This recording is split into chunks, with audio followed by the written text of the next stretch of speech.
Well, good afternoon. I'll say afternoon. Is it after? Well, I never could figure it. It's 5 o'clock afternoon or is 5 o'clock evening? No, it's afternoon. Okay.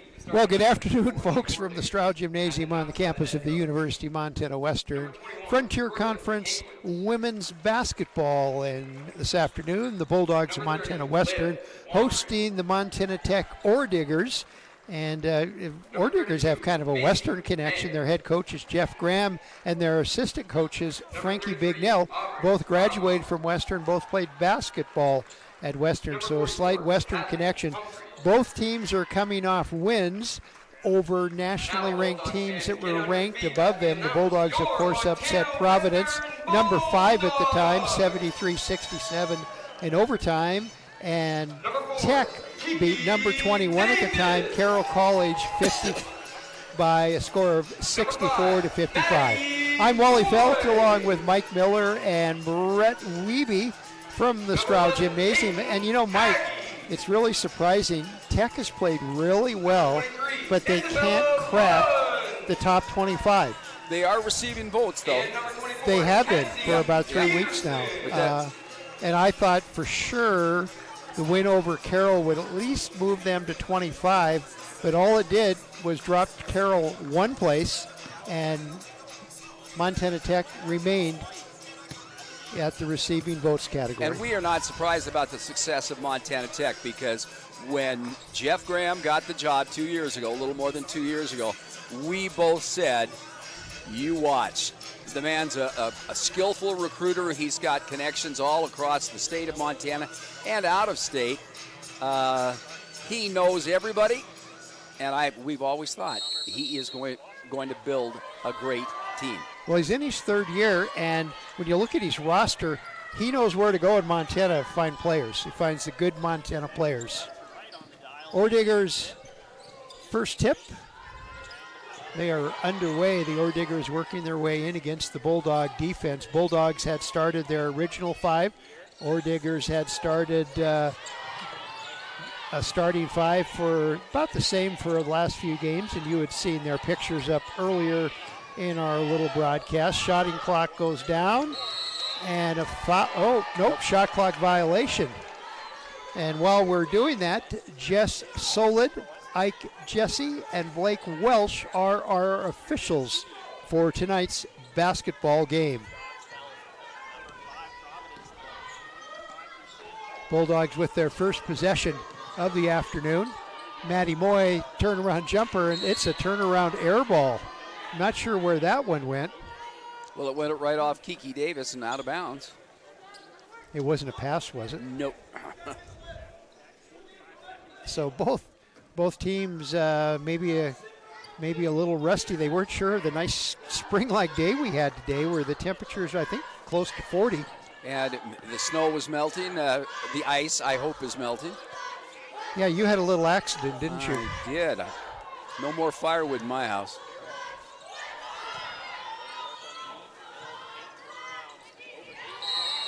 Okay, we're going to have a foul here. The shot was up by Rademacher, and the rebound came off, and Kiki Davis with her first foul, the team's first foul. Well, Kiki Davis, she tripped over a player. How does she still get a foul? I think she was pushed by one of her own teammates. Gotcha. And Maddie Moy stops the layup but commits the foul. So 2 quick fouls by the Bulldogs, one by Davis and one by Moy.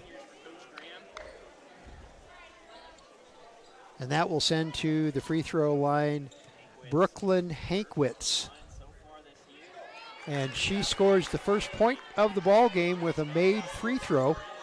She's a 6-foot redshirt senior from Astoria, Oregon. And she gets them both, and the Orediggers lead 2-0. Peyton Hagee will bring the ball down and set the Bulldog offense to Moy. And an offensive foul is called. Yeah, I think Kenzie Peterson kind of leaned into that pick. So 3 quick fouls by the Bulldogs with less than a minute and a half played. And that is unusual on yes. the Bulldogs. And the Bulldogs will be giving the Orediggers bonus free throws. Oh! Quickly, what happened was Orediggers shot up, missed, and tipped back in bounds to another Oredigger who missed the easy bunny, and the Bulldogs come away with the rebound, and then the off it. Oh! Ooh. Boy, this is like a football game. That might have been on Wongeren. More people on the deck. Wangeren. Yep, it's her first foul for the... Liv, the 5'9" junior forward from Plentywood. You spent some time over in that neck of the woods. Yeah, 4 years at Medicine Lake, and there was a Randy Wongeren at Outlook who was a fine athlete. I would assume she's part of the family.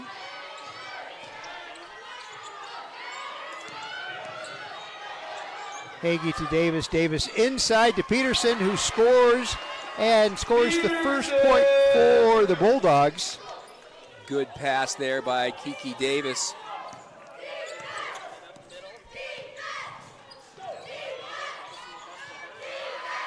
Ball stolen away by Moy. Davis picked up the loose change and down quickly. She'll stop, drive. Now she's looking for a way to go. No way, so she passes back out to Hagee. And 3 seconds is the call. Spent a lot of time in there. As an old sportscaster said, she spent enough time in there to pitch a tent and start the coffee. 2-2 the score. 7:25 left to play. Bulldogs versus the Orediggers. Frontier Conference women's basketball. Orediggers 11-5 overall, 2-1 in the Frontier. Shot up and no good, tipped out of bounds by the Bulldogs. Bulldogs are 1-2 in the Frontier, 6-9 overall. Brett Cooper, of course, in her second year as head coach of the Bulldogs, and as Mike said earlier, Jeff Graham in his third year with the Orediggers. And we got 1-4 flat right here. Rademacher, I think, is that going to be? That's going to be a foul on Kiki Davis, I think. Usually when somebody puts their shoulder down, it's an offensive foul, but Kiki hadn't got position yet, and that's her second personal, so she's quickly out. And that's early for very early. 7 minutes left to play, and Kiki Davis is sitting on the bench. Montana Tech is just trying to isolate a person at the low post. Either they're coming across the key or they're racing down and getting good low post position. Toss the ball into him, and it's one-on-one. Aubrey Rademacher with the first free throw. And she puts the free throw up. It is good. Rademacher gets 2. No surprise there. Peterson, little 10-footer that falls. And it's 4-4. Bulldogs and Orediggers all tied up. First quarter, 6:45 left to play. Humphreys. Well, she used her size inside and knocked Isabella Lund to the ground. No foul called. I want to say they're letting them play, but are they? Peterson to Moy. Moy off the screen, puts the shot up, no good. Rademacher with the rebound for the Diggers, and here comes Montana Tech. I think Jeff Graham would like to run the ball. Little travel call. I saw that one, and I'm not an official. But did you notice I didn't call it till after the whistle blew? Hey, by the way, I talked to our buddy Ken Paulson the other day. And how's he doing? He just has a brand new hip. Oh. He's a true hipster. He's wintering and healing in Arizona. A little bit of a surprise the Bulldogs have. Kinsey Peterson clear out at the top of the... Kylie Oldelk works her way in. Tries to find a way to go and finds a way, and she is fouled right to the ground. She is fouled. I think that was Kia Wasson. Oh, and it's a line change almost. And that foul was on Aubrey Wademaker. You know, Jeff was playing for Mark Durham here when Durham, remember when Durham used to do the line changes? Yep. He would substitute 5 in and 5 out. Jeff didn't quite go to that extreme. He only did 4 new players in. Old Elk with the first free throw.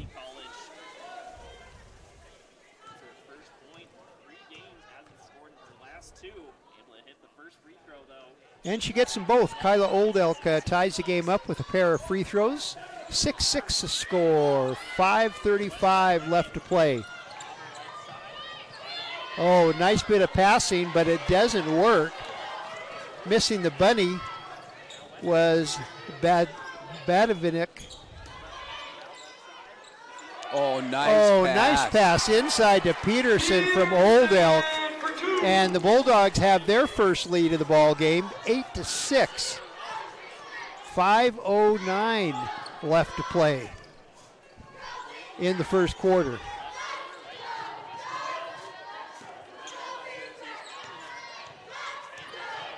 Oh, steal tapped right out of her hands by Moy into the hands of Lund. Lund quick break down to Hagee. Thinks about a 3.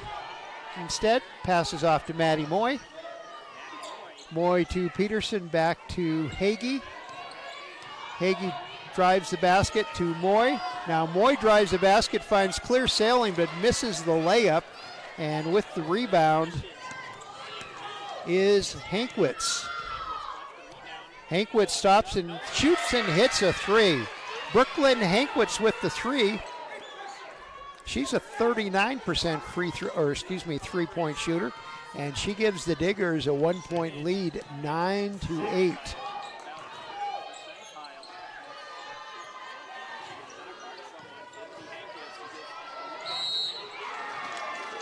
Peterson puts up the shot, misses the shot, but is fouled, and Kenzie Peterson will go to the free throw line. But first, we have our first media timeout. Our score: Montana Tech 9, Montana Western 8. Back with more Frontier Conference women's basketball on the Bulldog Sports Network.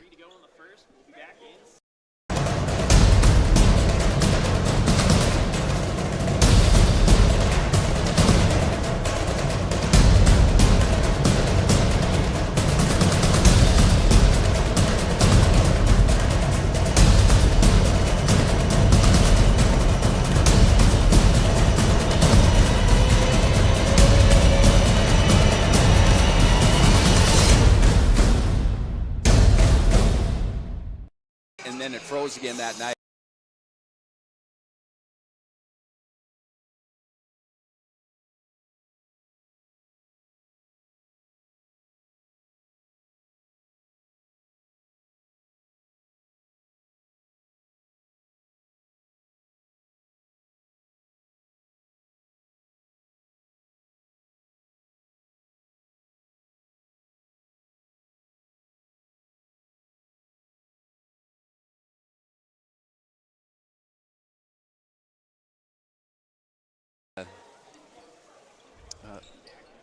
We're back at the Stroud Gymnasium on the campus of the University of Montana Western. Kenzie Peterson will step to the free throw line to shoot a couple. She's the leading scorer. She's got 6 points already.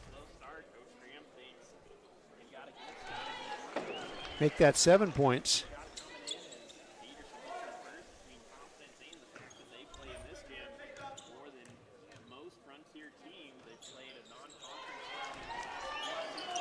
She made them both, and now the Bulldogs are in front by 1. 10-9 the score. As Mike said, Peterson, the leading scorer for the Bulldogs, now with 8 points out of the Bulldogs' 10. Rademacher trying to find her way through the Bulldog defense.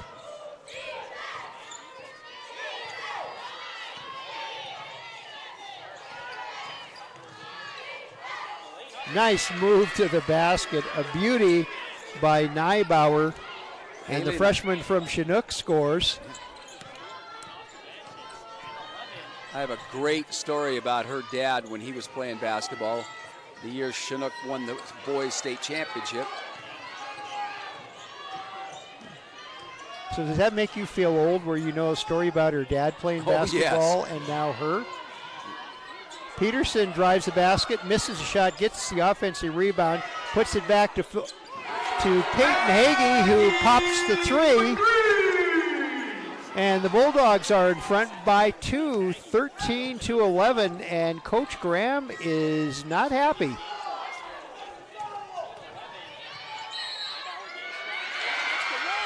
And got the roll, didn't she? Yeah, Neibauer with the basket and one, and ties the game up at 13.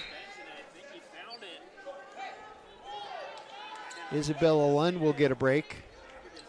No line changes for the Bulldogs. They do it one at a time. I talked to Haley Neibauer before the ball game tonight. She said if she was hoping her dad would manage to get down here from Chinook and watch the ball game. That you taught there, didn't you? Yes. So you coached him? He was a senior, played football, all-state both ways, played basketball, state champion, threw the discus and the shot put. So didn't do much. No.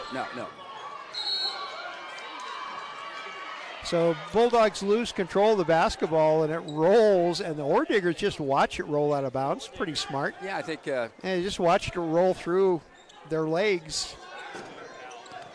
And it's Oredigger ball. Neibauer routed across, set the offense. Wangerin. And at the top of the key, shot up and no good.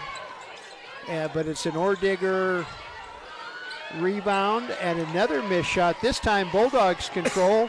Nice pass from Old Elk to Hagee, who dished it off to Peterson, who went up for the shot, missed the shot, but drew the foul.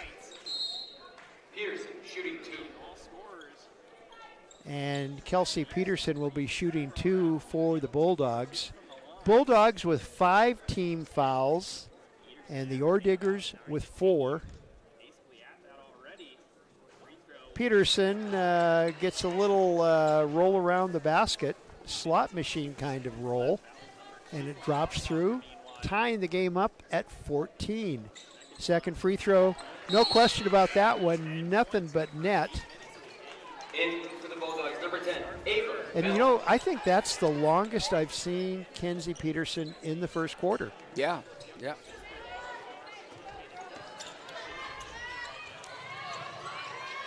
Ava Belic checked in to give Peterson a break. Peterson, the leading scorer for the Bulldogs. Oh, another nice move by Haley Neibauer. And it's 16-15 Bulldogs. Off to Moy. Moy back to Hagee, who has the ball tipped out of bounds by an Orediggers defender. Say that fast 3 times. That was Wasson who tipped it out of bounds. One of the Orediggers' original starters checks back into the ball game. Mayer, redshirt junior from Bozeman High School.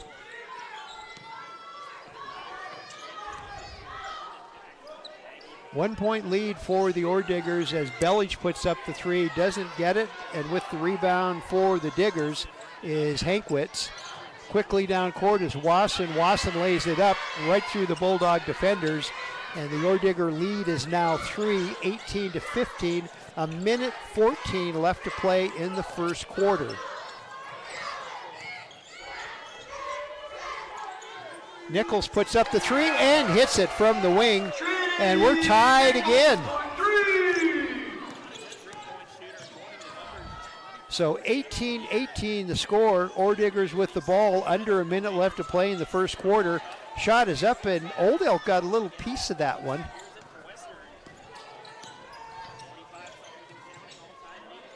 Nichols open for another 3 in the wing, and she hits another one. And that gives the Bulldogs a 3-point lead, 21-18.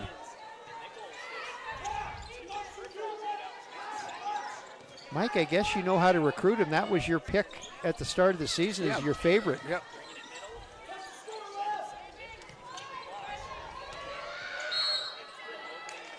I think that'll be on Hagee.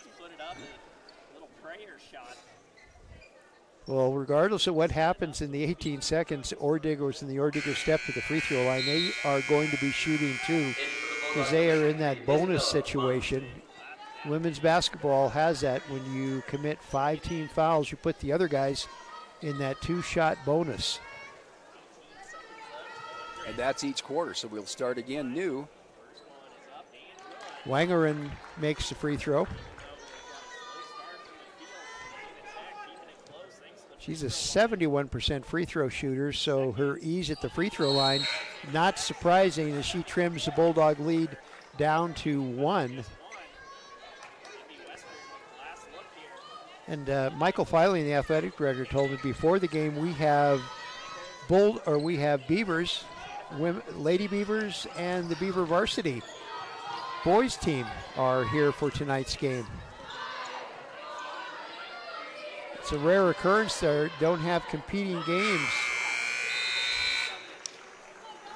Belich, I think if, that's the end of the first quarter. We'll worry about that later.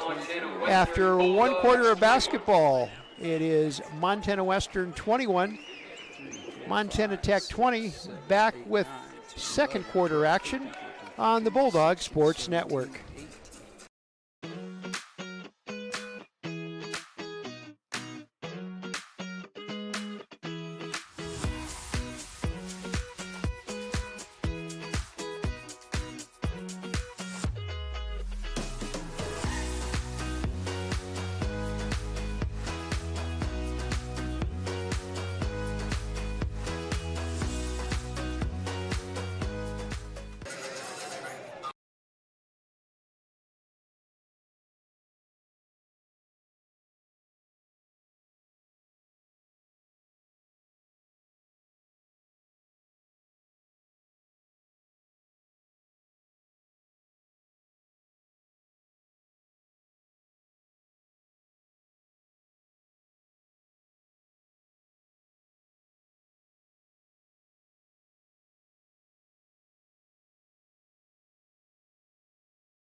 We're back at the Stroud Gymnasium. Bulldogs with first possession of the first quarter, and there's only one double scorer on either team, and that's Kenzie Peterson with 10 for the Bulldogs. You see anything else interesting on that first? Very few turnovers in that first quarter.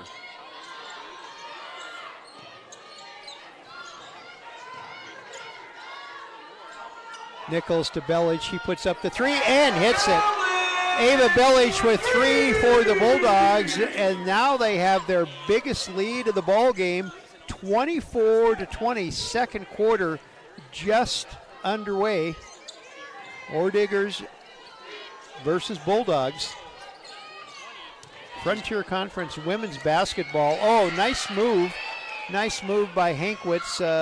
Little sky hook. Oh, and too long of a pass. And there's a turnover you were talking about. Led her just a little bit too far, and it went out of bounds. So 24-22, Bulldogs with a 2-point lead. Second quarter just underway from the Stroud Gymnasium on the campus of the University of Montana Western. Stop pop at the free throw line. Shot is up and no good, and a battle for the rebound. And it's a jump ball between 5'6" Isabella Lund and 6' Brooklyn Hankwitz. It's just a it was a tie. Tie up.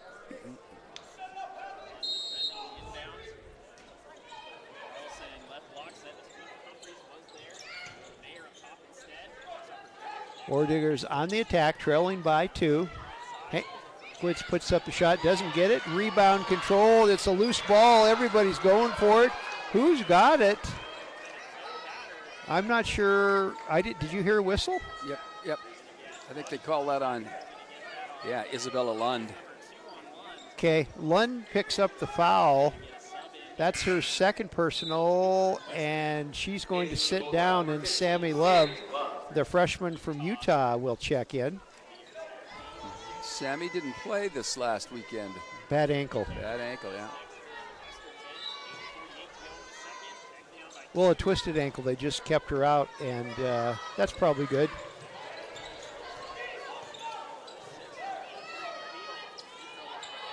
Hankwitz's turnaround shot is no good. And now, why wasn't that a foul, Mr. Official? Well, I think she tapped the ball out, although she did go over the back of the defender. Nichols quickly down court, stopped the free throw line, goes in, tried to get it to Peterson. Peterson was starting to come out. Oh, that was one she should have probably handled. But then she was underneath the basket. Too far underneath, I think, yeah. So turnovers by both teams. And there's been no score in a couple possessions. It's 24-22 Bulldogs, and a charging foul is called this time by Humphreys, the junior from Blackfoot, Idaho. And that's her first personal and first team foul. And here comes another Ordigger line change. 3 players in and 3 players out. So it looks like a couple of starters are coming in along with Haley Neibauer. And boy, can you imagine when she's only a freshman now, what she's going to be like in a couple of years?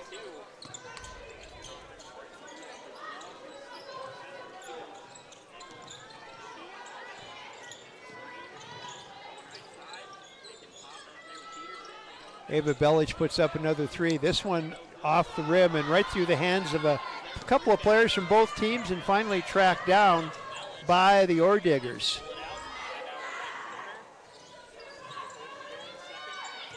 Rademacher double teamed, and she's tied up underneath the basket by a couple of Bulldogs, and possession arrow to Montana Western. Who's over there on the PA? It's now Coach Braden Swank. Oh, yeah, yeah.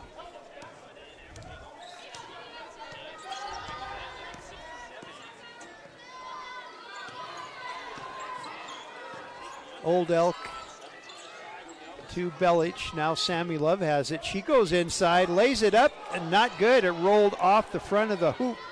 And here come the Ordiggers, still trail. Neither team has scored for a couple of possessions. Until then, Hankwitz heard me talking about that and said, I'll stop that. As she hits a 3, and it's 25-24 Diggers. 7 minutes left to play in the first half. Oh, and we've got a reach, I think. Oh, and somebody got popped right in the nose. Yeah. Is that Rademacher? Yeah, Aubrey Rademacher, the redshirt senior from Glacier High School in Kalispell. Well, she took one pretty hard. And she's going to get a break, I think. Good idea. Yep, she's going to get a break, go over there and sit on the bench, but I don't see the Montana Tech athletic trainer. She just came in. Oh, nope, she's moving towards the end of the bench. Peterson puts the shot up, no good. Ordigger rebound by Wasson, and she'll bring it down and set the Ordiggers up on offense. Hankwitz puts up the 3, and this one's an air ball. And the dog pound is in attendance, but not very loud. Okay, now the ball did not hit the rim. So they're talking to the folks at the shot clock.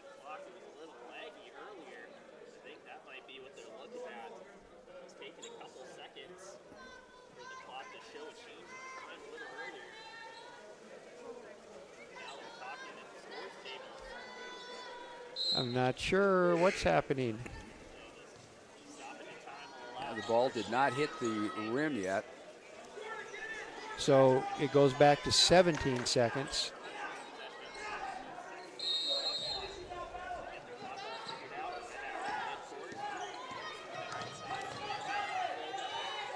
"12 seconds on the shot clock. Oh, wide open all by herself, and she missed the shot, but it went high and bounced off the top of the backboard. Yeah, and it also hit that brace, I think.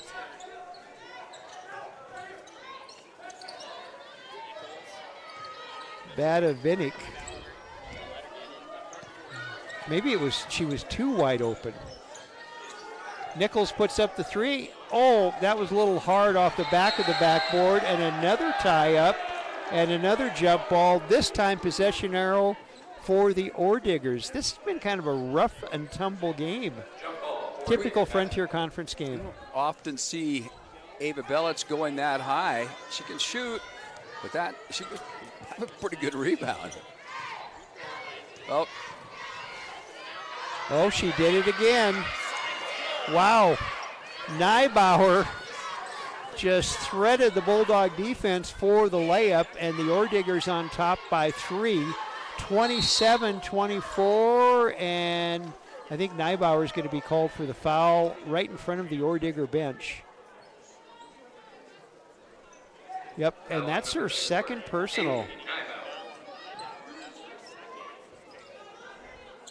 And Jeff Graham asking for a little explanation for Mike Jesse.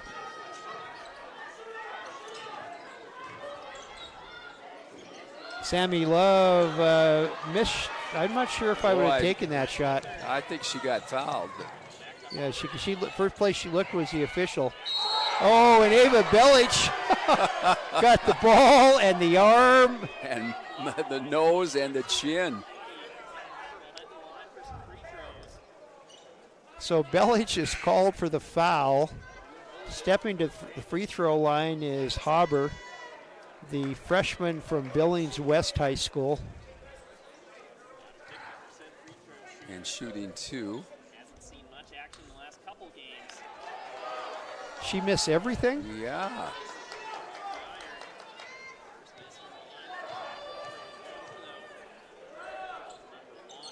She gets 1 out of 2, and the Oredigger lead back to 4, 28-24, and Oredigger, well, it was full court. They were just pressuring the inbounds pass. Now they back off, and here comes the Bulldog. Nichols with the ball to Sammy Love.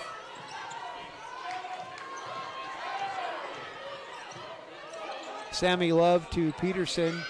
Peterson out to Nichols to Love. Love goes inside, now feeds it inside to Belic, back to Love. Love puts up the 3, and too hard off the glass.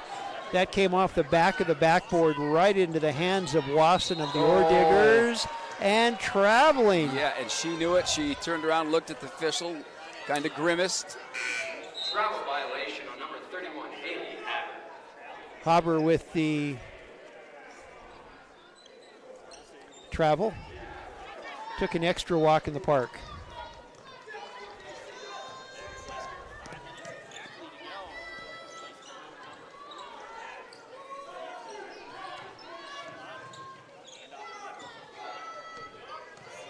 Nichols to Belic. Belic puts up the 3. Another one hard off the glass.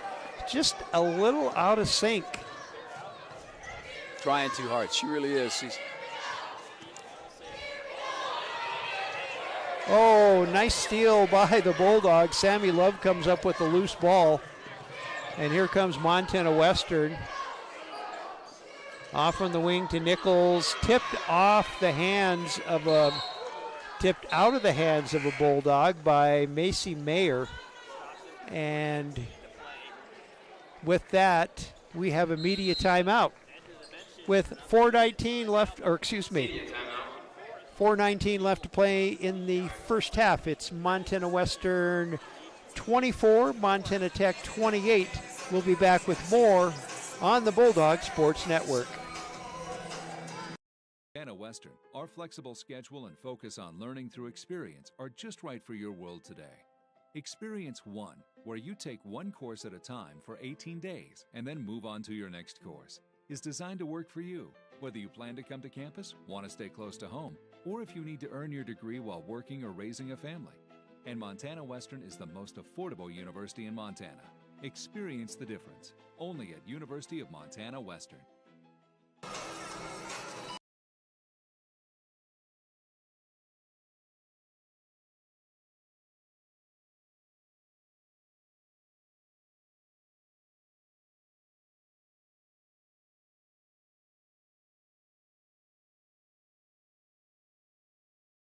Oh, I couple of bet. days.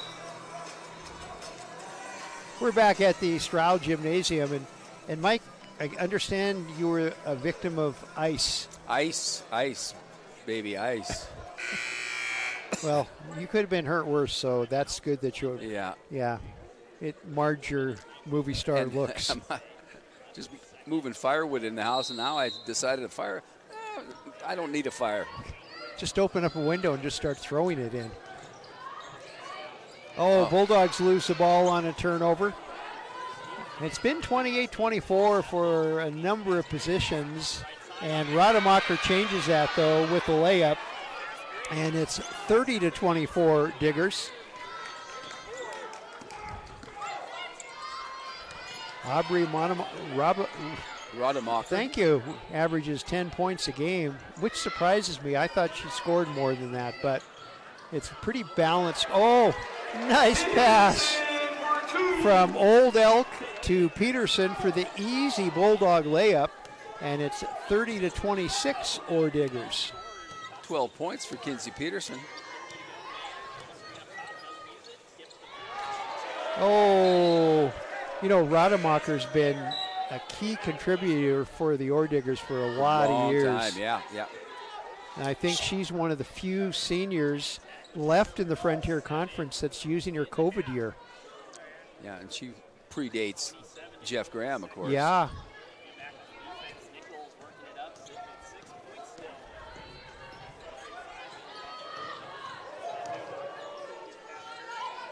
Sammy Love puts up the three, no good. Rebound to the Diggers, quickly down court. Here comes Montana Tech. 3 minutes left to play. 3 minutes left in the first half. Shot is up, and shot is no good. That was Avery.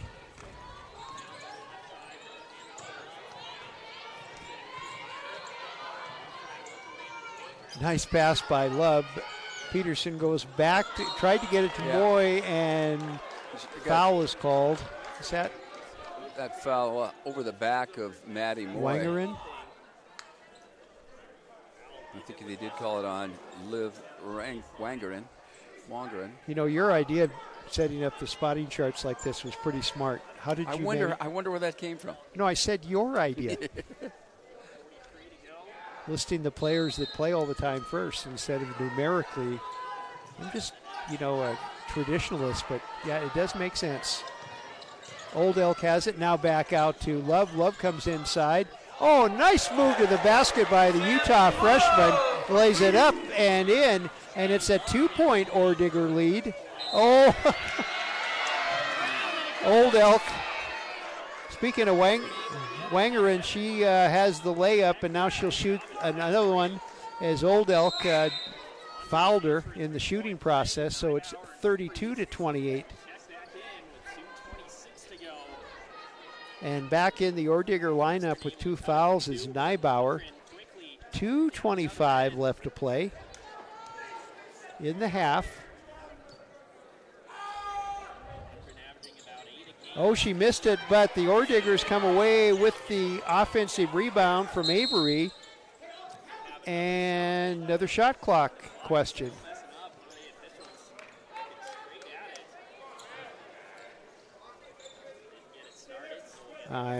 They reset the shot clock on the shot, and then the Orediggers got the rebound.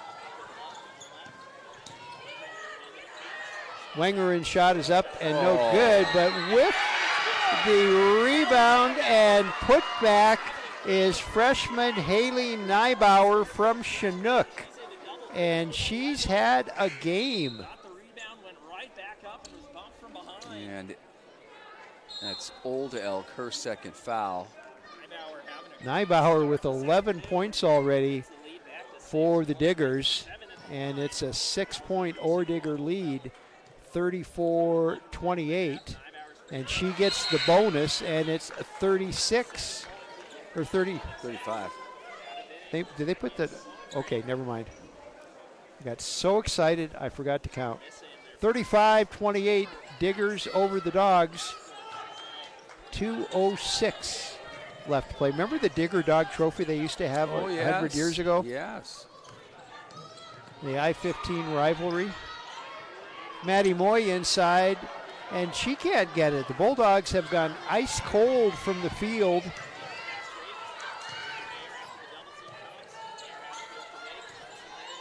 Diggers have a chance to increase their lead. Traveling is the call, and I saw that one too.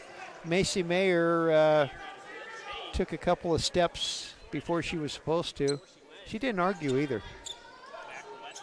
Of course, they've probably learned a long time ago, you can argue, but that's it.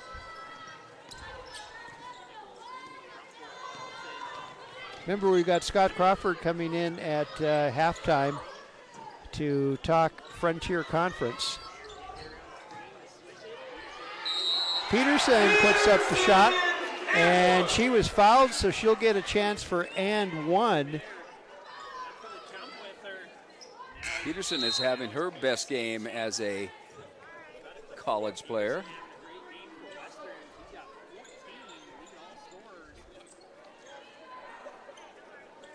You know, we got Bulldogs have 3 starters that have been on the bench a long time. She completes the three-point play the old-fashioned way and runs her game total to 15 points. And Bulldogs putting a little full-court pressure on the Diggers.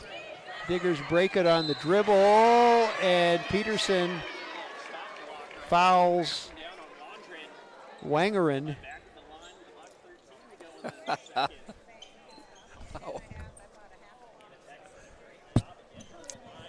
Well, just been joined here by former All-State football, basketball player, discus thrower, Jamie Nybauer, who is here watching his daughter Haley play. She's having a heck of a game. Having a great game. You can go visit with him when we talk to the commissioner. Oh, she missed. She missed, but who was there for the putback but Humphreys? And it's 38-31 Diggers. We're approaching the 1 minute mark of the first half, and Love goes out to Nichols. Nichols tried to put up a three, but coming up with the block shot was Wasson, and she goes all the way down and lays it up and in, and it's 40-31 Diggers. Love puts up the three-point shot, and she hits the three-point shot. And it's 40-34 Diggers. We're approaching the 30-second mark, under 30 seconds to go. Diggers playing for one last shot. And wide open on the wing, and the shot is up and no good, was Rademacher. Off the offensive rebound, pass back to her, and she scores, and it's 40-34 Bulldogs. Should be 40-30. I think it should be 42.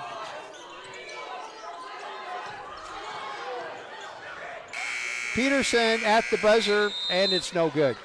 So our score at the half is Montana Tech 42 and Montana Western 34. We'll take a break and come back with Frontier Conference Commissioner Scott Crawford after these messages on the Bulldog Sports Network. Schedule at Montana Western. I take one class for 18 days. And we have 3 hours a day in that class. 4 classes per semester. Once that class is over, you get to move on to the next. It makes school a lot easier. You're able to just focus on one subject at a time. Right now I'm in botany, and we get to do a lot of labs and a couple of field trips. I find it very useful to just focus on one class per block. The block schedule is super helpful, especially for student athletes like myself.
Yeah, she didn't score in the first quarter, but she had 5 in the second We quarter. are back at the Stroud Gymnasium on the campus of the University of Montana Western. It is halftime of the women's game, and and we really have a full press row today. So it hasn't always happened, but our guest today is Frontier Conference Commissioner Scott Crawford, and Scott, welcome.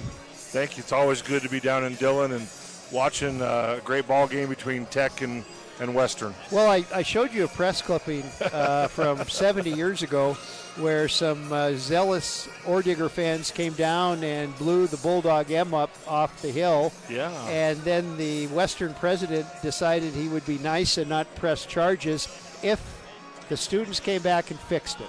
So I came up with a couple of choice puns. It was an explosive relationship, and the president chose not to pour any gasoline on an already going fire. Okay. So. Okay. Well, Scott, you're brand new in the Frontier. This is your third year, right? Second? I'm going through my second season, year. but I've moved to Montana in June. Okay. Which, now, I know you came from the Midwest, and we'll talk about that later, but you're not originally, way back when you were going to grade school and stuff like that, you were a West Coast boy, weren't you? Well, I was born in Oakland, California. My father was in the military. He was in the Navy at the time. My parents are both native Californians, but I grew up in Twin Falls, Idaho. Okay.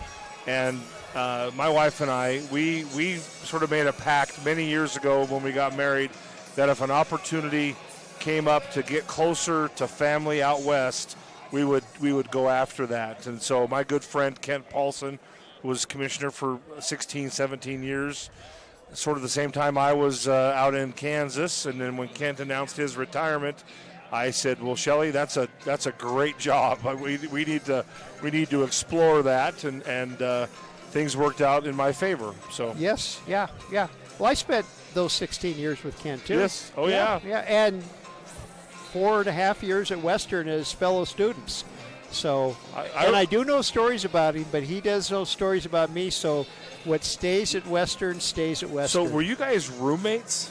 No, but you were classmates. We were classmates. Yeah. So. He had a great house that we always met to study at, and he always kept refreshments cold, and we got a lot of studying done. If you can believe that. I stayed at the Paulson home in Whitefish back in January and February, so I can attest to cold refreshments. Yes, that's a gorgeous house, overlooking Glacier National Park. Absolutely. Okay, but you came here from the Midwest. Yep. You were a commissioner of a conference in the Midwest. Yes, the Kansas Collegiate Athletic Conference.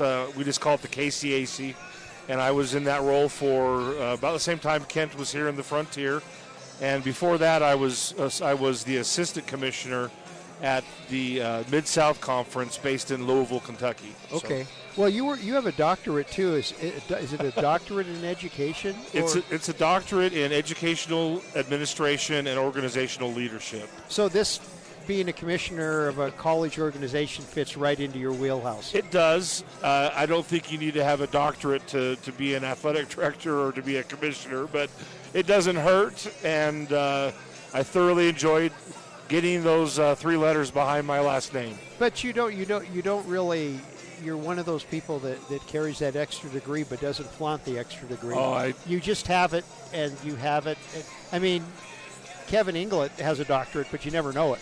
So I got to be really honest with you here, Wally. The reason I pursued that was when I go into the room with college presidents and other people, they can't look down their nose at me, But no, it's been really good, and I prefer people to call me Scott or Doc Crawford or whatever. The only title I really don't care about, I don't really care for, is Mr. I don't know what it is, but I just don't care for that one. So what do your kids call you? They call me everything they want to call me and more, right? And let's talk about, you mentioned your wife. How many kids do you have? I have 3 children. My daughter Emmy is a freshman at BYU, Idaho, studying illustration. She's a very gifted artist. And then I have a sophomore at Helena High School, Marley, and she plays volleyball and is a beautiful singer and very, very charismatic. And then my son Dean is 7th grade, and I think he wants to major in Legos. So if we can find a school somewhere out in the Intermountain West that majors in Legos, we'll find a perfect fit. I think it's in Minneapolis, and I think it's just a Lego store. Yeah. So, yeah. Well, let's get back to business. A lot of things that has happened to the Frontier Conference. It started back in 1934. Schools that aren't even in existence anymore were original members of it. Schools that weren't in existence formed like Rocky's, the product of 3 different schools. Western has always been Western, one of the original ones. Montana State Normal School, then Montana State Normal College, then, there's quite a row of numbers, Sure. but Western is one of the original ones. Montana Tech, very close to being one of the original members when they were the Montana School of Mines.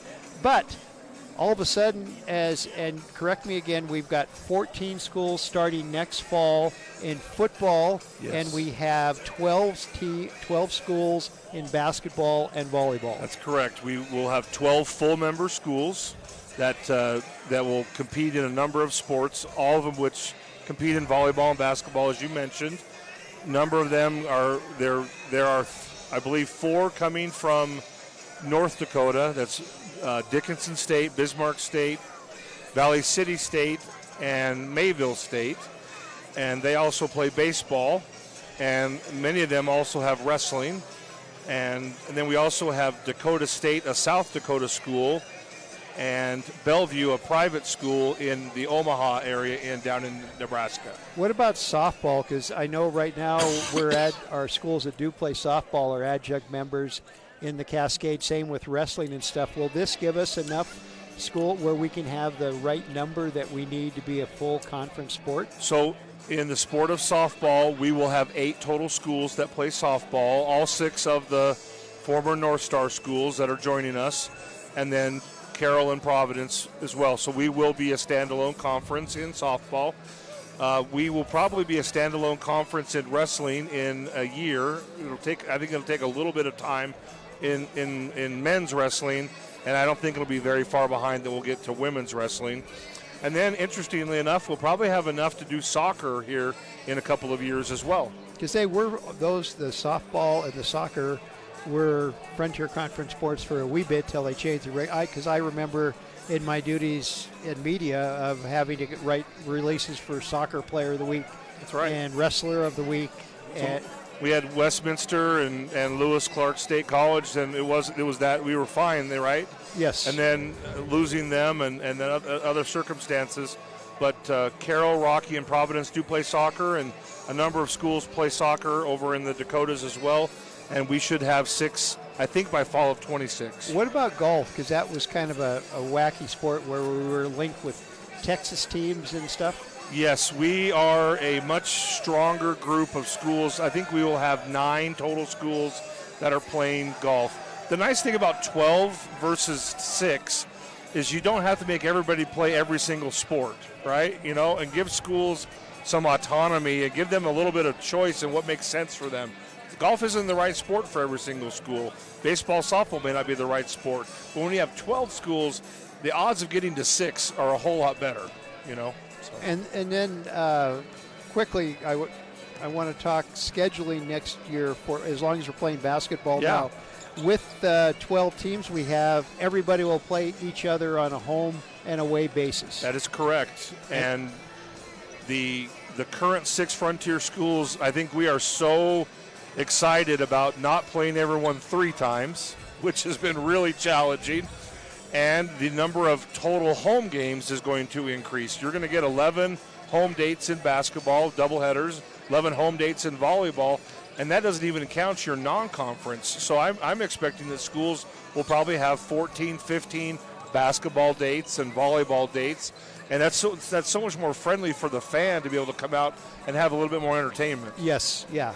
Well, because I know especially being in Dillon, a lot of teams don't want to come here because it's kind of out of the way. We don't have an airport. You got to drive from Butte, Bozeman, Idaho Falls, or something like that. So for local fans, that's going to be great. Let's wrap things up and talk football, because all of a sudden we've got a powerful football conference. We do. We are 14 deep. By NAI rule, we have to go to a divisional structure. So we'll have 7 schools in the West and 7 in the East. And what's interesting about this schedule is there'll still be some crossover games.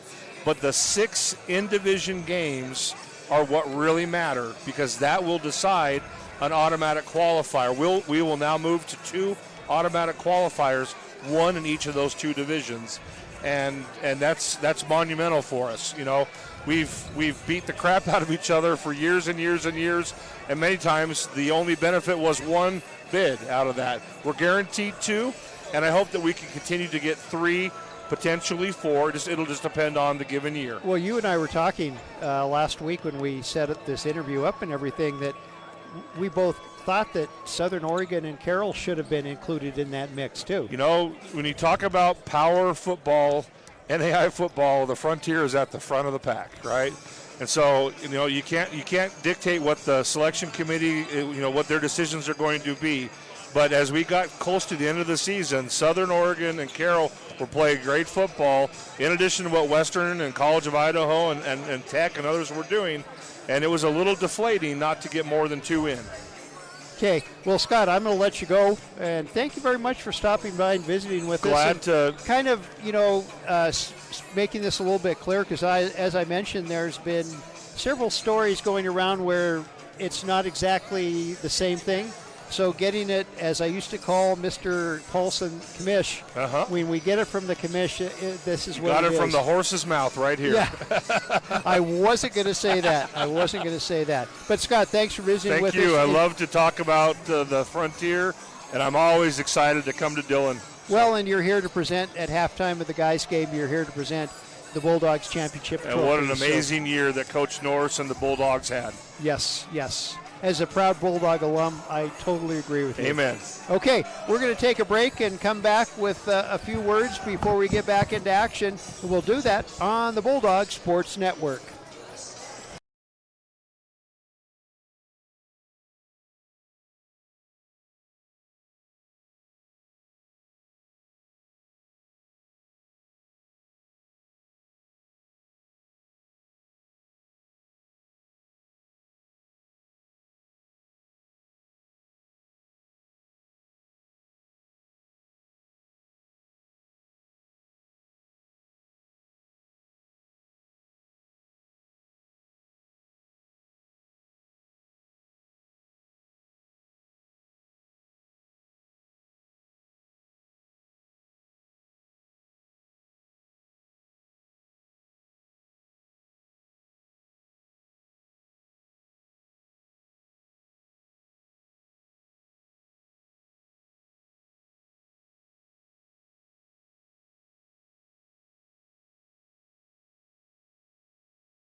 We're back at the Stroud Gymnasium, getting ready for the start of the second half. Bulldogs will have first possession, and Isabel Lund will put the ball in play to Peyton Hagee.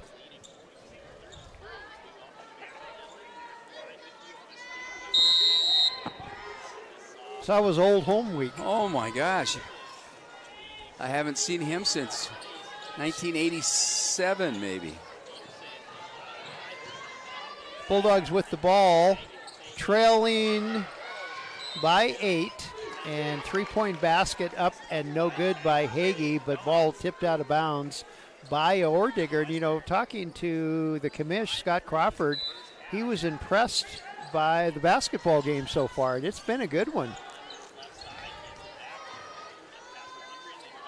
Hagee open from the wing, hits it from the wing. So Bulldogs put the first second half points on the board. It's 42-37 Ordigers. Oh, nice move to the basket. That was Humphreys. And she gives 2 back to the Ordiger lead, 44-37.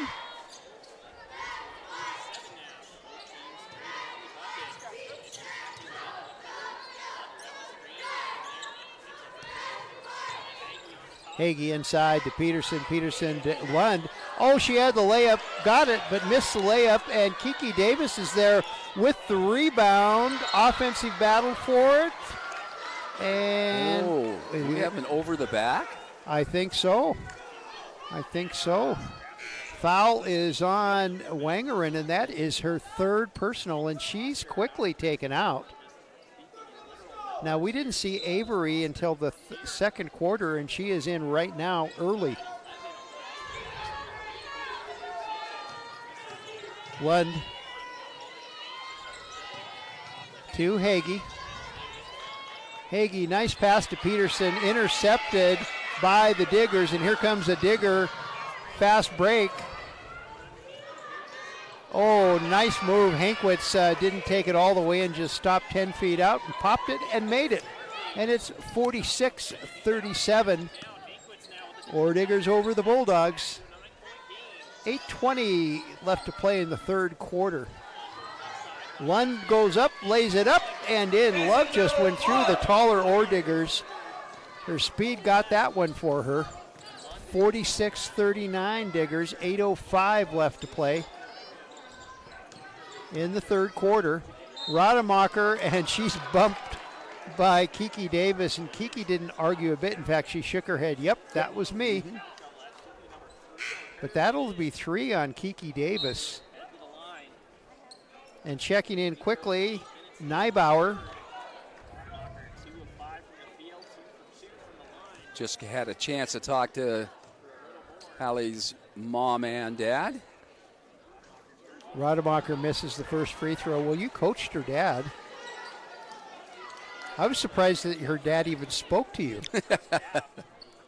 Gave you a big old bear hug, and Rademacher gets the second.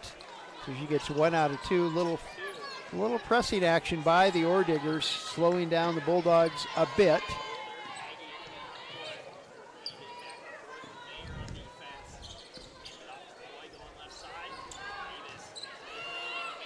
Davis goes up and doesn't make it. Hard. A layup that didn't even hit the rim. She's just having a tough night. And an offensive foul is called on Humphreys, and Peyton Hagee put her fist up in the air and says, yeah! That's the littlest player getting run over by the biggest. Hagee, of course, had that brilliant three-pointer to force overtime the other night and led the Bulldogs to a win over Providence. Davis is going to go inside again. This one, better form, but it didn't drop. And the Diggers with the offensive rebound on the attack now. Quickly down Avery. Avery to Humphreys, working against, and she has the ball picked right out of her hands by Isabella Lund. And Lund almost lost it to Avery. Davis with the loose ball. Now Maddie Moy inside the free throw line, and it falls.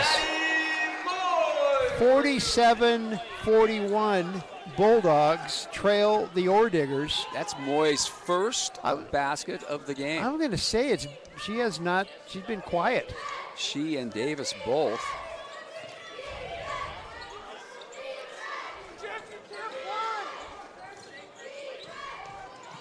Avery drives in, and she's bumped by Lund.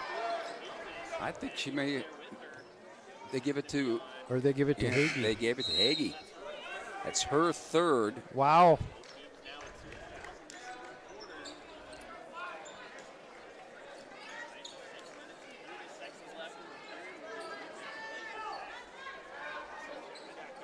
So Davis and Hagee with 3 fouls for the Bulldogs.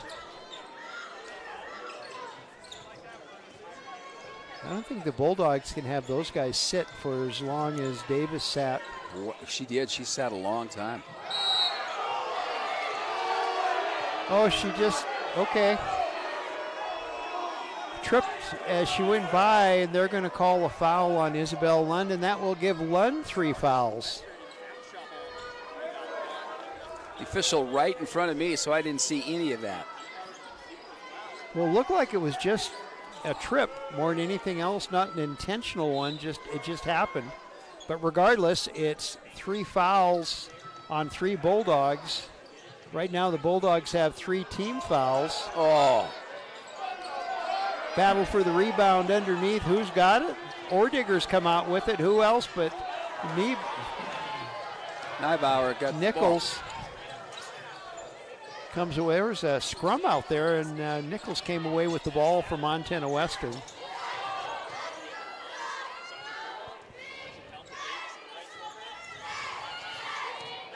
Kiki Davis goes in, and was that away from the ball? The foul was called on Hankwitz. I think they called it on Avery, and that's her first foul. Okay, so another Ordigger line change.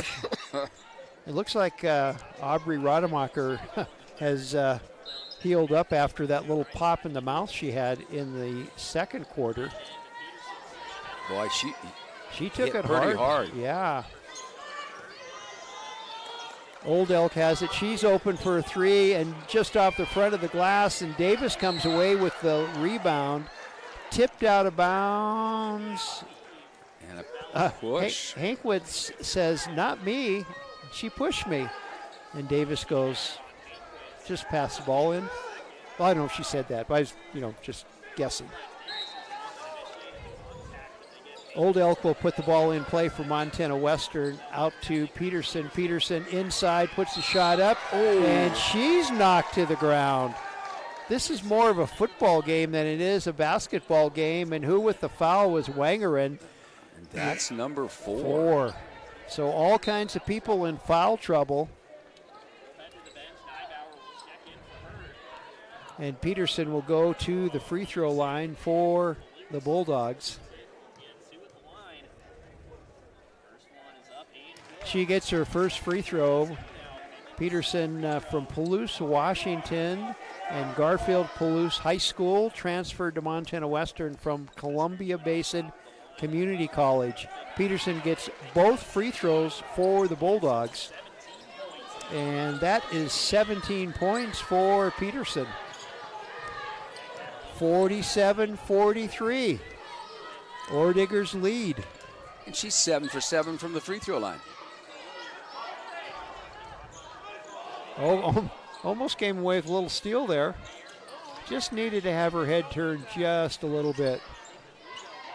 3-point attempt is up, in and out by Hankwitz, and jump ball is called, and arrow is pointing towards Montana Tech. Peyton Hagee with 3 fouls comes back in, and Kiki Davis with 3 fouls will sit down.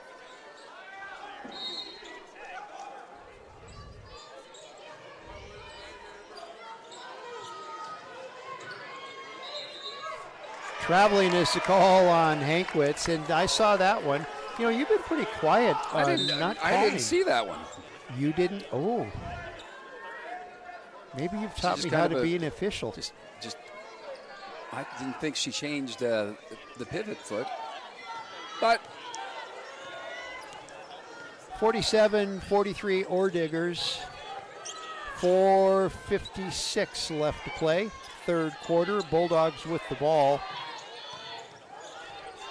Old Elk back to Peterson. Peterson 10-footer is no good. Rebound by Rademacher of the Ordiggers, and she'll bring it down across the timeline. 3-point attempt is good. Wow, Humphreys with the 3.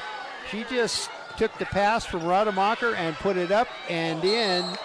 And quickly down at the other end, Peterson had the layup, but she was hacked by Humphreys, and she went to the ground. Humphreys will be called for the foul, and we have reached a media timeout. So with 4:20 left to play in the third quarter, it is Montana Tech 50, Montana Western 43. Back with more third quarter action on the Bulldog Sports Network.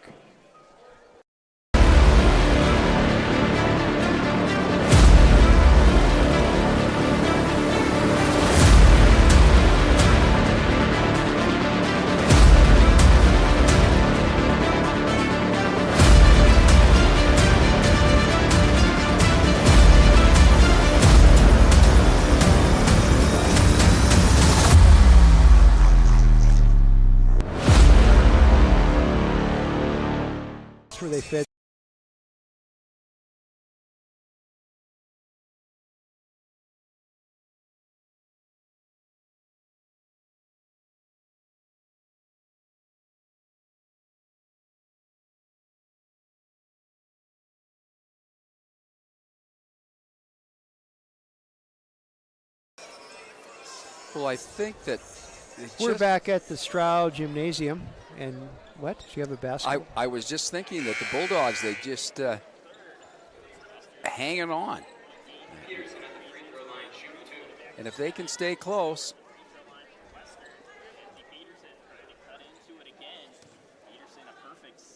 So Kenzie Peterson at the free throw line shooting, make it 8 for 8 and 18 points. 50-44 now.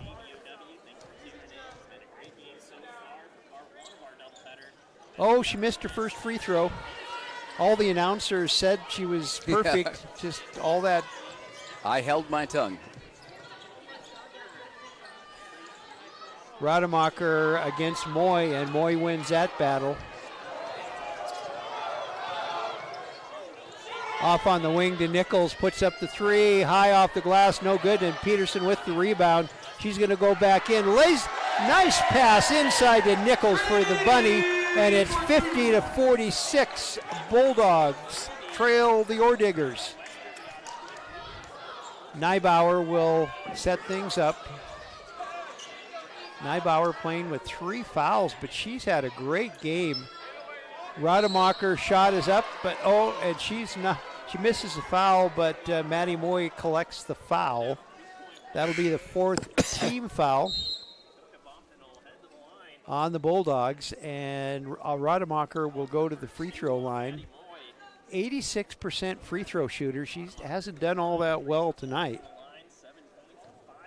Yeah, she's 3 out of 4. Oh, well, she's not perfect. Oh. I thought she had missed a couple. Graduate of Glacier High School outside of Kalispell. She missed them both. Wow. Oh, and the Orediggers run into each other, and the ball goes out of bounds. That was the kind of run-in that players could get hurt, but luckily, neither one just probably more embarrassed than anything else.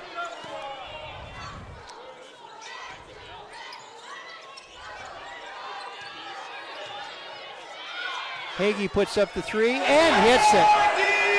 Peyton Hagen with the three for the Bulldogs, and it's 50-49. And Jeff Graham wants a timeout. So with timeout on the court, it is Montana Tech 50, Montana Western 49. Back with more third quarter action on the Bulldog Sports Network. Montana Western, our flexible schedule and focus on learning through experience are just right for your world today. Experience One, where you take one course at a time for 18 days and then move on to your next course, is designed to work for you, whether you plan to come to campus, want to stay close to home, or if you need to earn your degree while working or raising a family. And Montana Western is the most affordable university in Montana. Experience the difference, only at University of Montana Western. Shoot and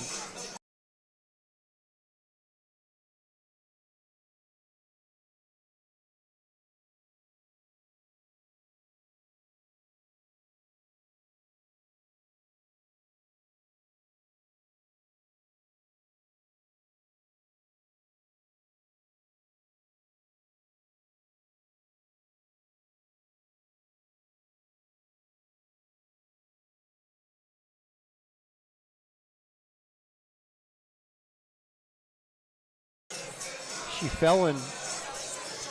We're back at the Stroud Gymnasium on the campus of the University of Montana Western. Frontier Conference women's basketball. The Bulldogs hosting the Orediggers, and right now the Orediggers with a 1-point lead, 50-49, 3:17 left to play in the third quarter.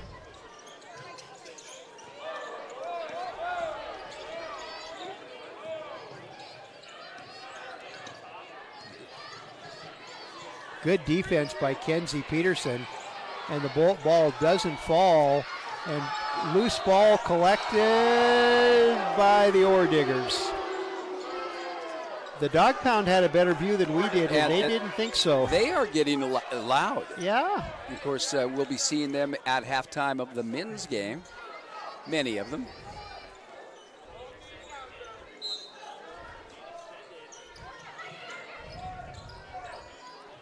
I'm proud to say I'm an original member of the Dog Pound.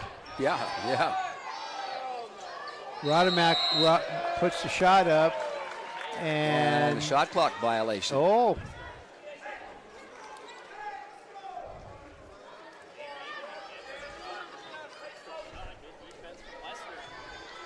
So Hagee sets the Bulldog offense.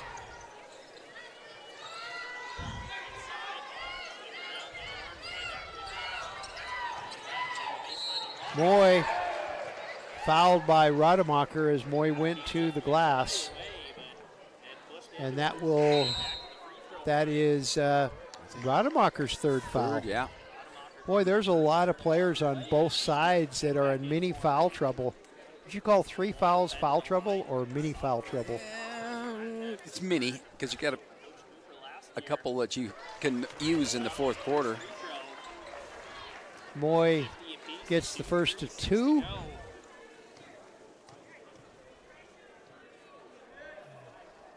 She gets them both, and the Bulldogs back out in front. Score Montana Western 51, Montana Tech 50.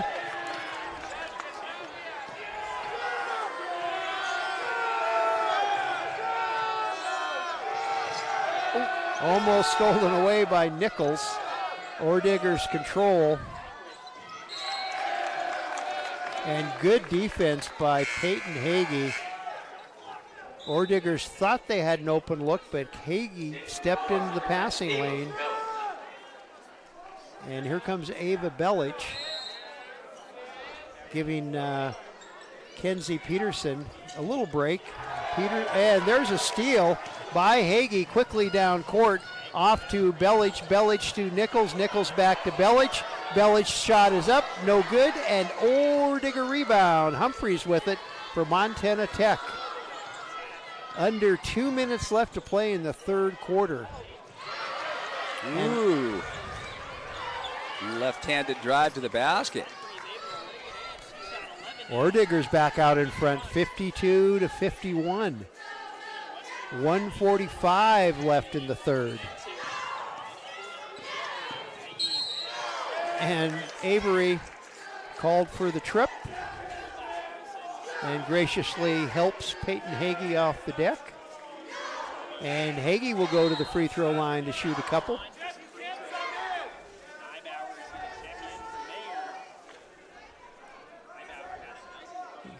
Have you figured out the platooning Coach Graham is doing?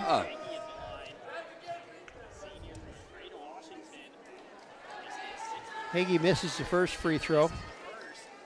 I think she needed the basket to be another 3 feet further back for that one. 6 points on 2 3-pointers. And she gets 1 out of 2. And it's tied. Another tie, 52-52. 1:30 left to play in the third quarter. Avery back to Humphreys.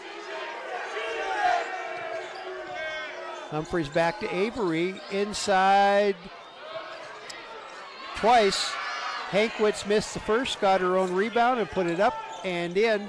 And it's 54-52 Ordiggers. 1:10 left to play in the third quarter.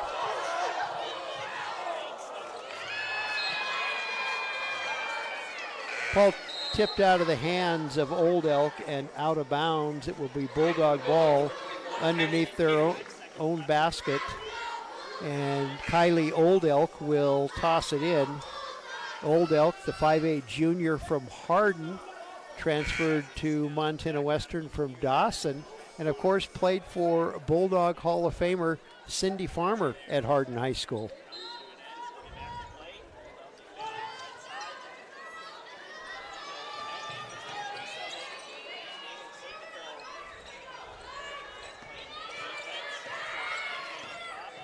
Under a minute left to play. Nichols with the ball to Hagee. Hagee back to Nichols. Nichols will put up the 3. Hard off the glass, no good. And rebound finally gathered up off the ground by Wasson.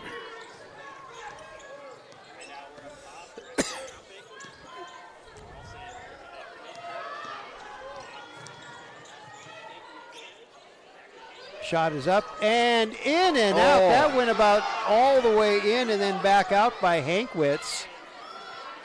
And Wasson will try it. No good from her. And Nichols with the rebound. And what a pass from Nichols to Bellich, but Bellich couldn't finish. Kylie Oldelk fouls. Wow. Nybauer. That was a great pass in the open court. It's when you wish you had instant replay. Jump ball, possession, Bulldogs. But they're going to say that ball was knocked out of bounds by, jump ball. Gotcha. And the arrow points towards the Bulldogs. So with just, we'll call it 11 seconds, 10.9. Oh, and now it's, what's going on? The inbounds pass was knocked out by the defense.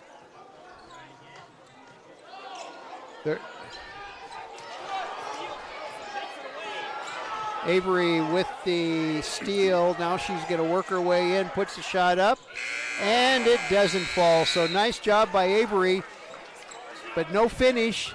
That's 3/4 of play in the book. It's Montana Tech 54, Montana Western 52. Back with the fourth and final quarter on the Bulldog Sports Network.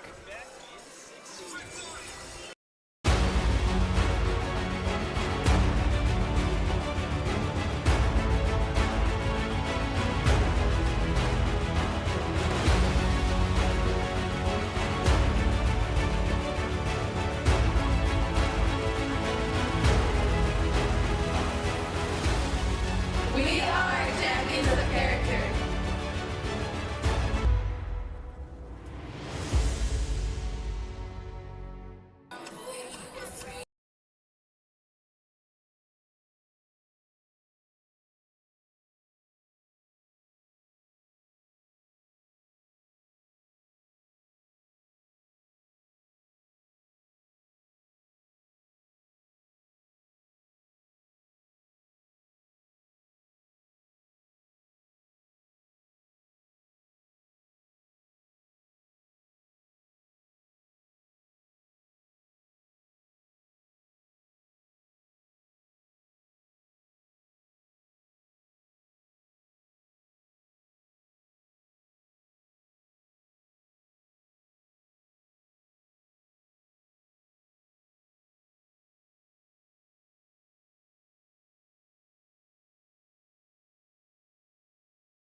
Ordiggers put the ball in play to begin the fourth quarter. Mike, you were looking over the stats up to now and found something very similar to the Carroll game. The Bulldogs are really getting out-rebounded. It's 59-17. 39.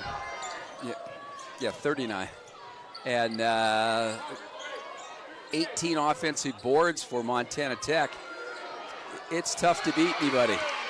Humphreys inside and scores, giving the Bulldogs a 4-point lead, 56-52.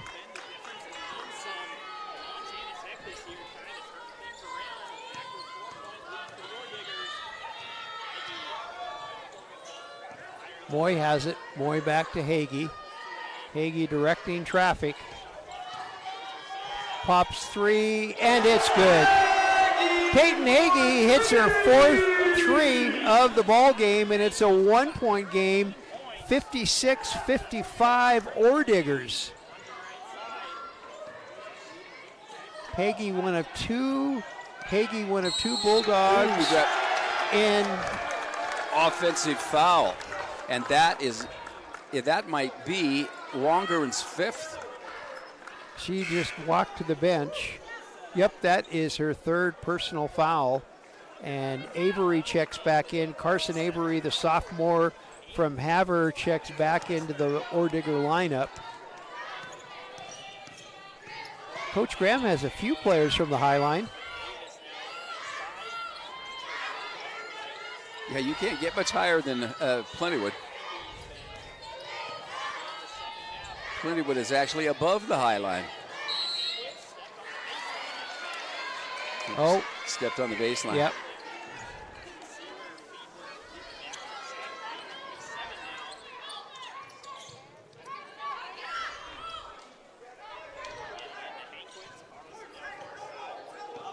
So Orediggers with a 1-point lead and the ball. 8:15 left in the fourth quarter.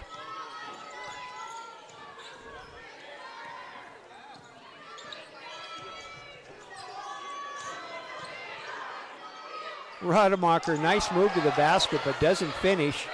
And Kiki Davis with the board for the Bulldogs. Hagee directing traffic.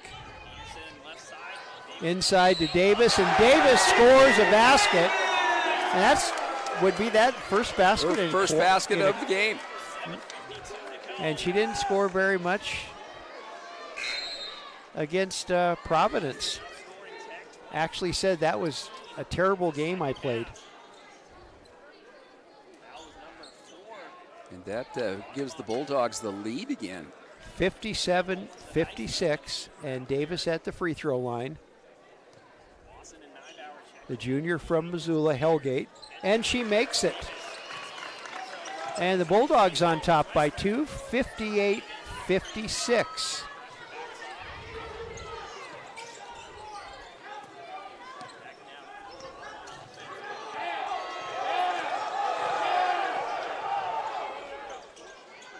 See, they can't let Montana Tech get that position. It's one-on-one. You have to deny the ball. If you don't, they're going to score almost all the time. 58-58. Peterson has the ball to Hagee.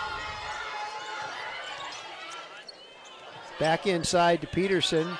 She double team, now works her way around and puts the shot up and in. And it's 60-58 Bulldogs.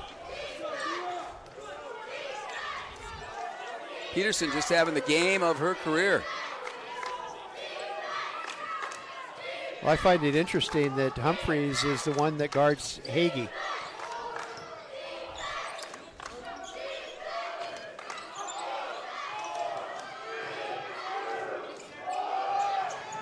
Neibauer's shot is up and no good. Tipped by an Ordigger into the hands of Hagee, and Hagee is tripped and goes down hard, but she gets up quick. And that is 3 fouls already on Montana Tech here in the fourth. And 3 fouls on Avery, and she hasn't played very much. That one was just a terrible accident. Running along stride for stride and just an inadvertent trip. Is that the Reader's Digest word for the day? That is. Yes, I worked on that today. 60-58 Bulldogs. 6:25 left in our ball game. Hagee, step back 3. Oh, she has a step back air ball. Now, it's a good thing she's playing on the home court. Yeah. Because those guys are standing up ready for something to happen that they can. And Moy called for a foul, and it was called from the official all the way across court. And that is 4, or is it just 3? Just 3. So that's 3 Bulldogs with 3 fouls. Or 4. Hagee, Moy, Lund, and Davis, all with 3 fouls.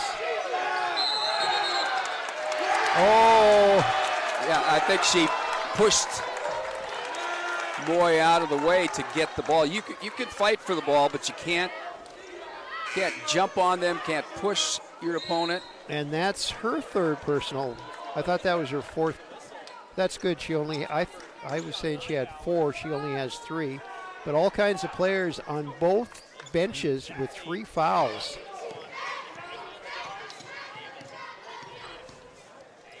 (60-58). Oh, nice defense by the Orediggers. Oh, and They collided. Yeah. I think Kinsey Peterson on the knee of Brooklyn Hankwitz.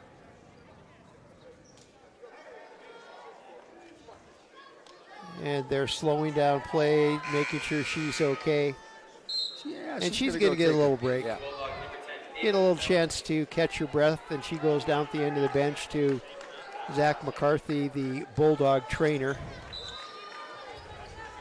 We always have such good luck with the athletic trainers here at Montana Western. 5:47 left to play in our ball game. Bulldogs holding on to a 2-point lead, 60-58.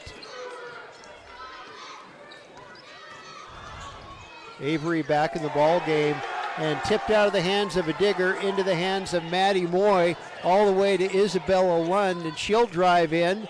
Now come out to Moy. Moy steps behind it. She'll put up the three, doesn't count. And who's going to get the rebound? Ordiggers. It was Kiki Davis tipped it out of bounds as she went out of bounds. And she also sat on the right into the arms of Michael Filing, the Bulldog athletic director, who just happened to be walking by. 5:16 left to play. Humphreys goes all the way in, turn around over. Oh, a bunch of action, but end result, Bulldogs come away with the ball, and Peyton Hagee hits the three. Hagee with the three, and it's 63-58 Bulldogs. 4:45 left to play. Tech needs a stop. I mean, Bulldogs need a stop. No, I mean, oh. Isabella Lund high in the air, got faked right out of her tenny runners. And the Ordiggers score off of it, 63-60 Bulldogs. 4:16 left. Ava Belic with the ball, takes a drive in and has it taken out of her hands by the Ordigger defense.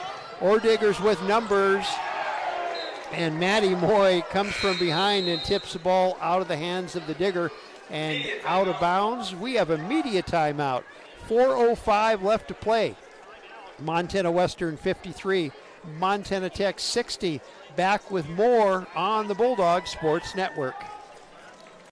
Schedule at Montana Western. I take one class for 18 days. And we have 3 hours a day in that class. 4 classes per semester. Once that class is over, you get to move on to the next. It makes school a lot easier. You're able to just focus on one subject at a time.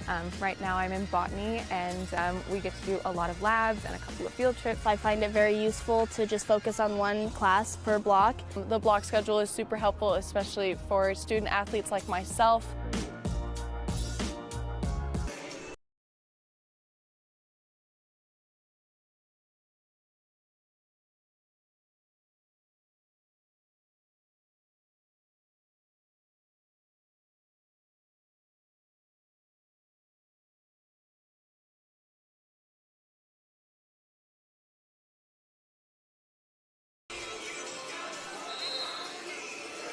Back at the Stroud Gymnasium, Frontier Conference women's basketball, and we have got a good one.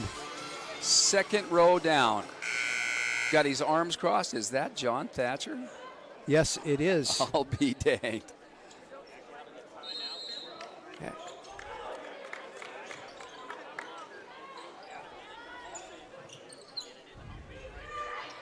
We coached that first year with. Oh, we're tied with a three. Badavidic with the three for the Diggers, and it's 63-63. This is a great ball game. 3:42 left to play. Nichols, little running floater. 65-63 Bulldogs.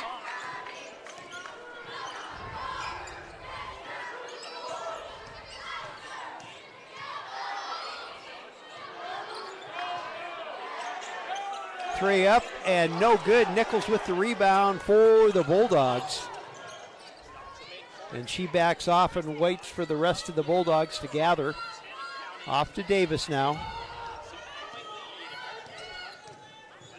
Davis to Lund. Lund goes in, and Lund is tackled. That was a tackle.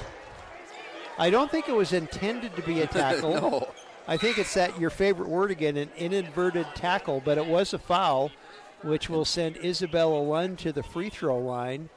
And that's only the first personal foul on Badavinik. Yeah. But it's Tech's 5th team foul, which means Isabella Lund will shoot 2. And she gets her first. –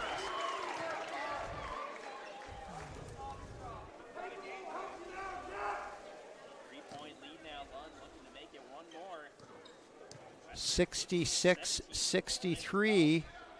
Make that 67-63 Bulldogs as Lund gets both. Lund is 75% free throw shooter, and she'll get a little rest on the bench, and Bulldogs get a wee bit of size with Maddie Moy coming back into the lineup. I wouldn't keep Isabella on the bench very long. Oh, Kiki Davis with a great check against Humphreys. Oh, and Hagee with a great pass to Maddie Moy, and it's 69-63 Bulldogs. Jeff Graham wants an Ordigger timeout. We'll take it and be back with more basketball on the Bulldog Sports Network.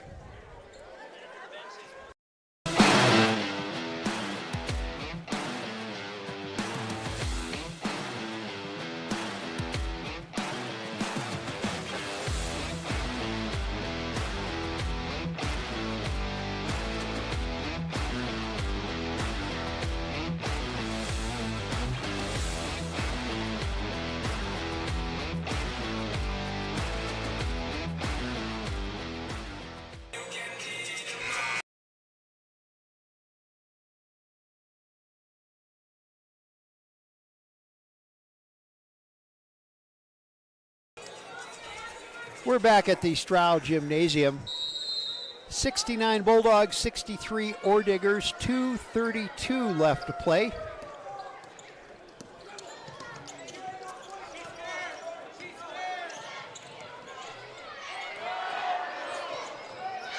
With the three is Hankwitz. She's a good one from that range, 39% three-point shooter. And it's a three-point Bulldog lead, 69-66. Davis works her way in. Hit the side of the rim. I'm not sure if I would have taken that shot.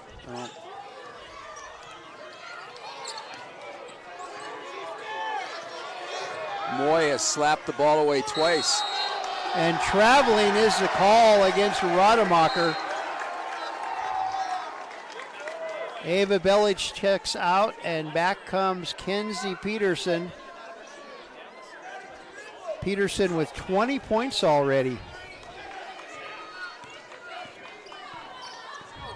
And we're under 2 minutes. Maddie Moy into Peterson. Peterson misses the easy one, but the rebound falls into the hands of Nichols. Trinity came up with the ball and gives the Bulldogs another possession. 1:22 left to play. Nichols, another floater, doesn't fall, but Kenzie Peterson comes up with the rebound. Oh, never hit the rim. Yeah, never hit the rim, but 3 offensive rebounds by the Bulldogs. Ordigger's still almost doubling up the Bulldogs in rebounding with 42 for the Diggers and 24 for the Dogs. And the referees are having a little decision. Little conference, not to make a decision. 1:10 left on the game clock. Bulldogs holding on to a 3-point lead, sorry. I'm getting caught up in the excitement. Hankwitz puts up a 3. This one is an air ball. And Bulldogs control. Oh, and a foul called by Humphreys. And I don't think she planned on that one. No.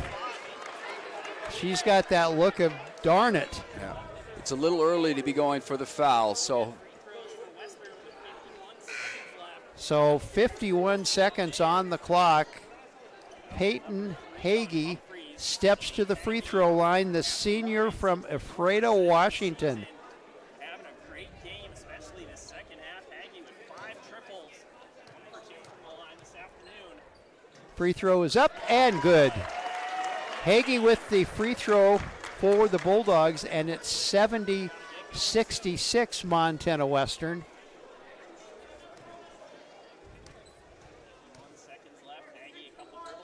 Hagee misses the second free throw, so it's a 2-possession game for the Orediggers. 45 seconds. Humphrey thinks about a shot, going to work her way in now to Hankwitz. She comes in, she thinks about it. Now Humphrey. Hankwitz almost took an extra step on that one. Humphreys will work her way in, and shot is up and good by Badavinic. Yeah, her too. And that will cause a Bulldog timeout with 29 seconds left to play. And I don't think we should take a timeout, do you?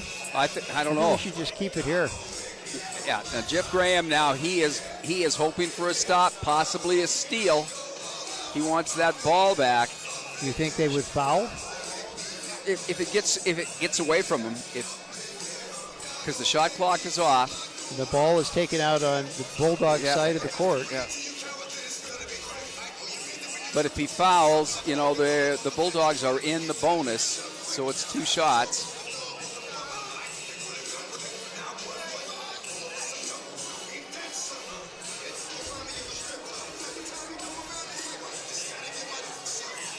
Oh, the outcome of this one is someone's going to be tremendously disappointed. The Bulldogs coming back from that halftime. They were down 42-34, and they came back, now leading 70-68. At the same thing on the other side of the court over here, Montana Tech, if they were to lose this after the big lead.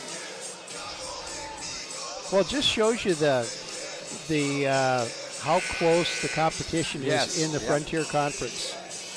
You and I basically, from our college days right through to working here and stuff, we've seen a lot of Frontier Conference games, and there's really never a bad one. The parity all the way through the conference has been great. I don't know what's going to happen with the addition of new teams.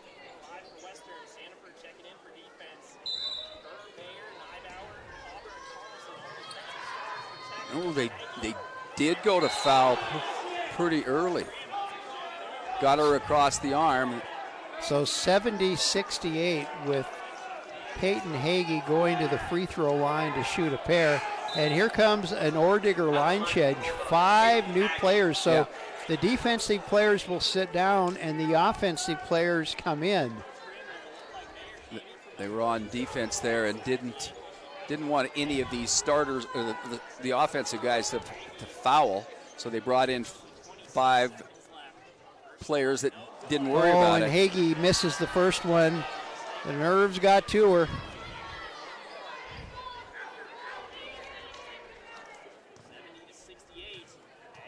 So Hagee's second free throw is up. This one is good, so it's a 1-possession ball game, and now Jeff Graham wants timeout, and that will put the ball in possession on the Ordigger side of things. And I think we have the line change again with the Ordigger offense coming in.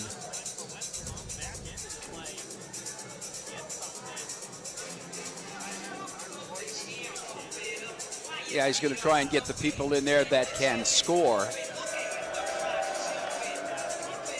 So 71-68 Bulldogs, 26.4 seconds left in this ball game. We'll take a break, about a 20-minute break afterwards, and it will be the Bulldog men hosting the Ordigger men.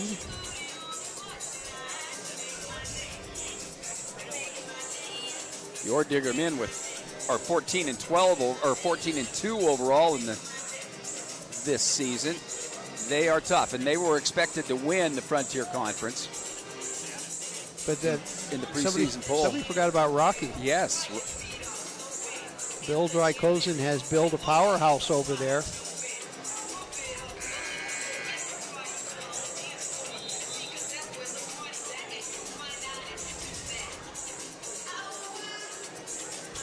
Now, do you go for a quick shot? Well, I'm thinking they're going to set up Hankwitz because she's already proven what a great three-point shooter she is. I think they're going to find somebody to go one-on-one first. And it's a block on Isabella Lund. That's number 4. Going to leave her in. With 20.2 seconds. And the Ordiggers will put the ball in play right underneath their own basket. Ball is in. Shot is up. Shot is no good because Maddie Moy collects the rebound, gives off to Nichols, and Nichols is fouled and knocked to the ground. Oh, no, he called a jump ball. It is the Bulldogs' ball. 11.5 seconds, and Britt Cooper calls timeout.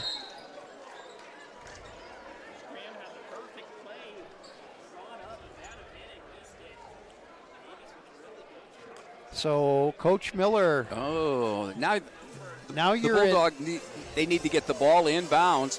They're going to get fouled very quickly, I think. And Coach Cooper is asking, where is that ball going to be placed?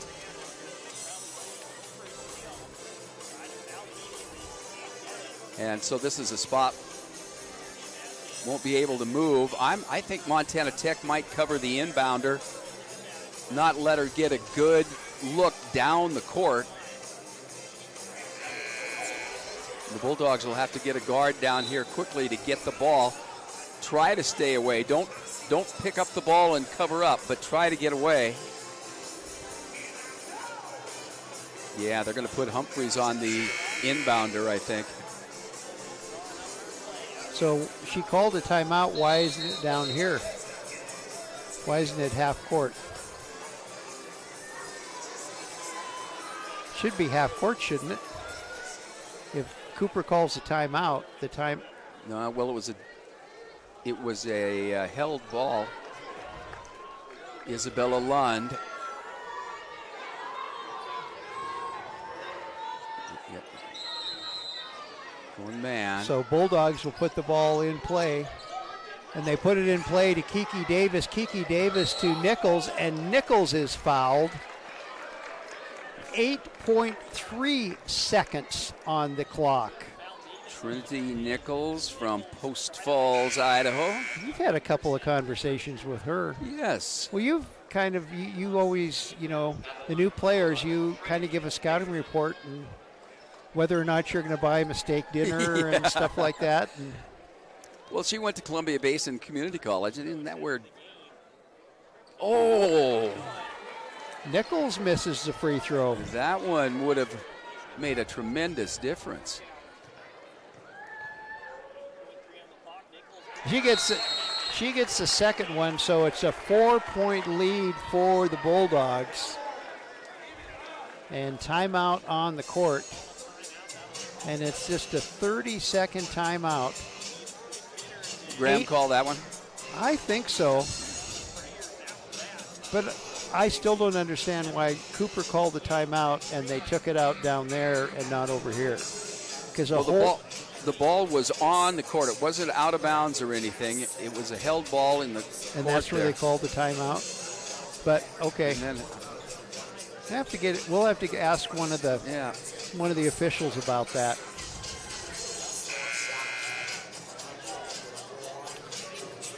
There's your favorite song. You have this going on and on a loop in your car. You always see your head bopping as you're driving down the road to this. So the Ore Diggers will put the ball in play right in front of their bench. And I think they're going to try to go to the basket quickly.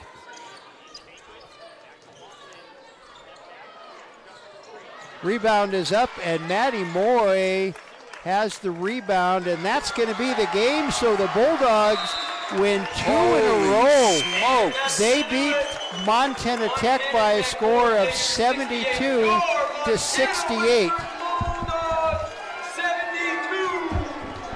And according to our producer director, we need to wrap this thing up right now. So Mike, we'll look at the stats and stuff when we come back. Okay. So once again, Montana Western 72, Montana Tech 68. We'll be back with the men's game in about 20 minutes on the Bulldog Sports Network.